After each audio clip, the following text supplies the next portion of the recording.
So it's interesting you say that you were solely music. So like there must have been a point where it was like, right, we're we're not making it, or we're not going to be where we want to get to, and that's your sole purpose. So what was that like? What was that realization like? Oh man, I think about this now, and the fact that like I describe myself as a failed rock star, and it's a badge I wear proudly, because like we had a go, and really the guy I'm working with now, Liam, is my colleague um, and business partner. He got my band the best ever opportunities we ever had. So we went through stages with bands. It was like we were kids, and we were pretty good, and so and we somehow, I think my drummer's mum knew a couple of people, and so we had like a couple of guys from some big major record labels come from London to our rehearsal room in Alsager and tell us we needed to write pop songs. And I remember laughing him out of the room. We'd be like, "Fucking off, you dickhead."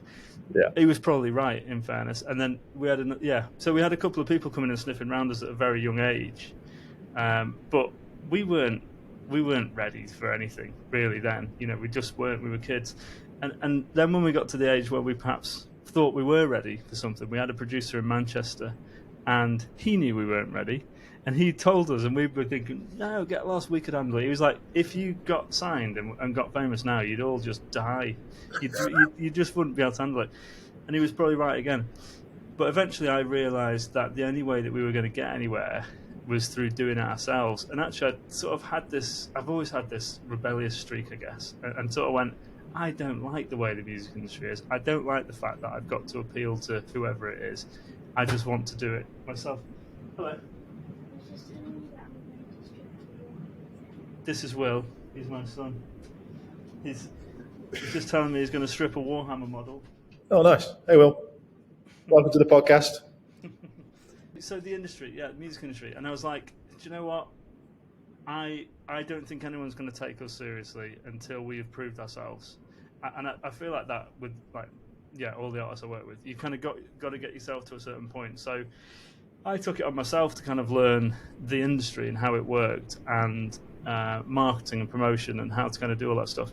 And we were doing okay. We got to the point where we were in our 20s, and we'd kind of we'd started to kind of make a few things happen ourselves. We'd got a PR company down in London. We'd saved some money, and then we started working with Liam, who I work with now, and he got us the best opportunities the band had ever had.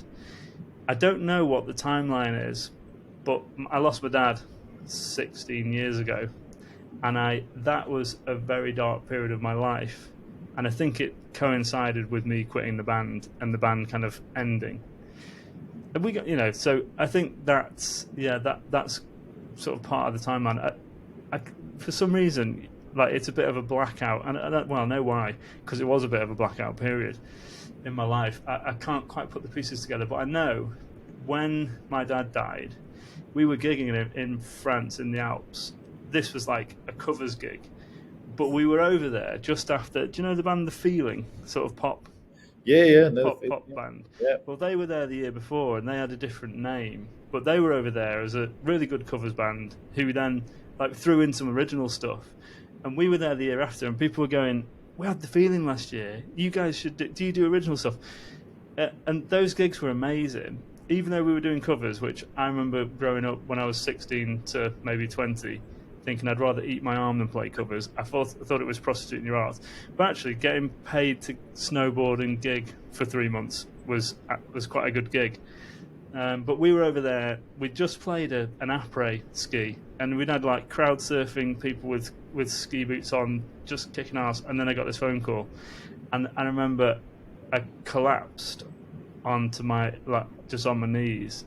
And Joe, who's the lead singer of the band, kind of took the call first. I think someone phoned him, handed it over to me, and I just collapsed and then just drank myself into a hole, and somehow managed to get a flight home, and then I just think I had a few years that were really hard, and perhaps that came at the same time as like we weren't able to we found the end of the band was quite stressful in terms of the creative side.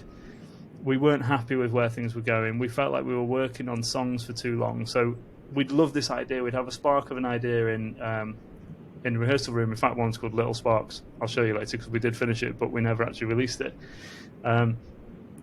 But so we had this kind of thing going on, and then we worked on them so hard that by the end of it, we didn't like them anymore. So we just got to the point where the process wasn't fun. Yeah, there's a lot to unpick. Yeah. Firstly, après skiing is the only type of skiing that I can do. So that's okay. Yeah, I'm a big fan of après skiing, and it's really interesting because, like you say, it's almost like that loss of identity as a band, but it's actually arguably the best time as a band, which is a weird thing to sort of. It's growing up, like you say. It's sort of like realizing if I want to do this, I've got to do this and try and sprinkle in some uniqueness as well.